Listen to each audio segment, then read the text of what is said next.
Hello, I'm Dennis Patrick O'Hara. We once believed that the Earth was the center of the universe, and as the most important creature on Earth, the universe seemingly revolved around us. We held center stage. Thanks to the advances of science, we no longer believe in a pre-Copernican universe. We just act as if we do. I contend that we might adopt more sustainable behaviors if we better understood and accepted the lessons of our new post-Copernican creation story. Let's examine that story more closely. Imagine that you are asked to write the history of the universe. The universe is 13.8 billion years old, but for our purposes, imagine that it is roughly 15 billion years old. It's just easier to do the math. As you write this great epic, you decide to record 1,000,000 years of history on each page. In each volume will be 500 pages long, and you will need 30 volumes to write the complete history of the universe. In this chronology, Earth appears in volume 21. The most primitive cellular life on Earth appears in volume 23.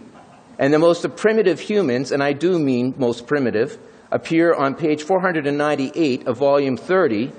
And what we would call human civilization is the last word, a very small word, on page 500 of volume 30. If we take a closer look at volume 30, we see how new species gradually appear in the story, generally from the less complex to the more complex. There are 5 lessons that I want to draw from this story. They're all self-evident, but we seem to ignore them.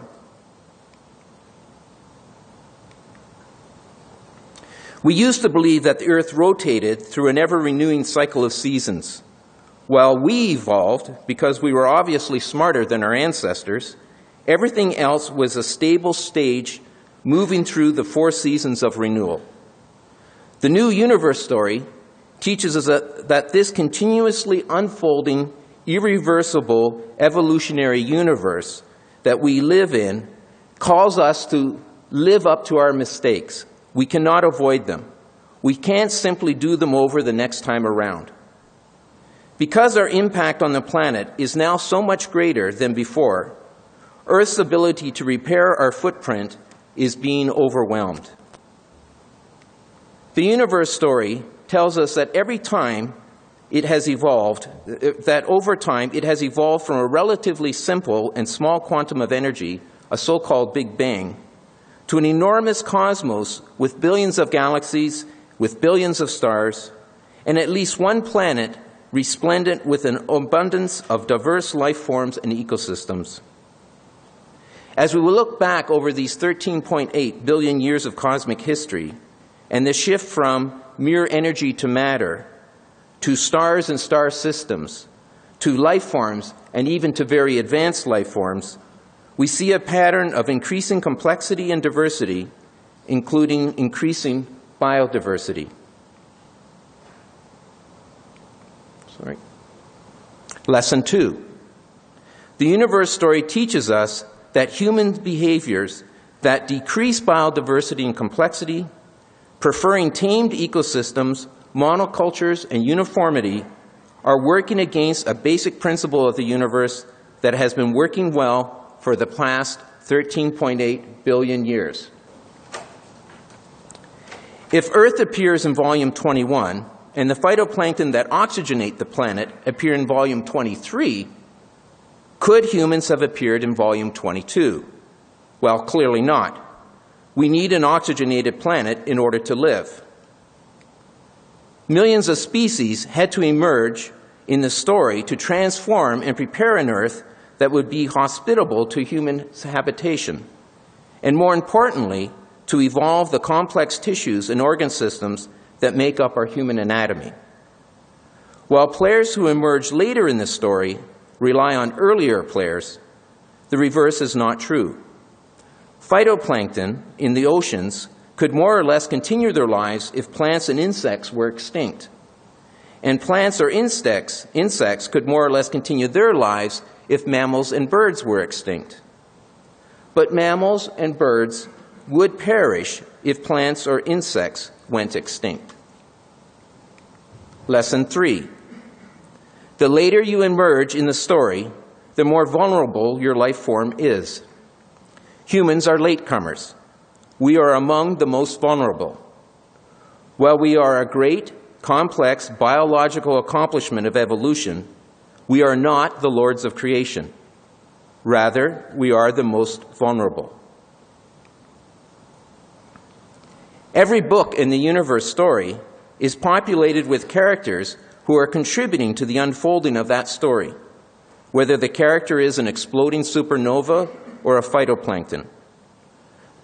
For the universe to exist exactly as it does in this particular moment, every subject in the story in the preceding volumes had to play its role, unfolding the storyline exactly as it did. Change any of the characters or change any of their roles, and this moment would be different. Every entity, every subject in the story makes a meaningful contribution to the story, whether we are aware of that meaning or not. Lesson 4. Earth is a single community joined in a single story where every player or subject has contributed to the unfolding of that story in a meaningful way. We share a finite planet, a common atmosphere, a common biological and geological heritage, and a common future for the planet. We share the planet with all the other life forms, affecting and being affected by them. Humans are not the only subjects. Earth is comprised of a community of subjects, not a collection of objects. We are fashioned by the creative evolutionary processes of Earth, the products of billions of years of evolutionary accomplishments assembled into a complex creature, the human being. We are formed by and sustained by the Earth's systems. As such, it is not possible to have healthy people on a sick planet. When Earth's atmosphere is polluted, its water is toxic, its soil is depleted, human health is at risk. When I have the flu, even if I'm convinced that the world is ending, it is not the case. Earth health is primary and human health is secondary or derivative. Similarly, Earth economy is primary and human economy is derivative. If Earth's economy collapses, ours will as well. Lesson 5. Earth is primary, humans are derivative, not the reverse. We must support and celebrate the common good, not only because this is the moral choice, but because it promotes decisions that are mutually enhancing for us and the rest of creation. It is in our best interests for a sustainable future. Satisfying individual desires and ambitions should not be at the expense of the long-term health of the common good. Those who would argue that we cannot address environmental concerns if doing so would place constraints on our economic prosperity are still stuck in an outdated, pre-Copernican way of thinking. Let's welcome them into the 21st century. Thank you.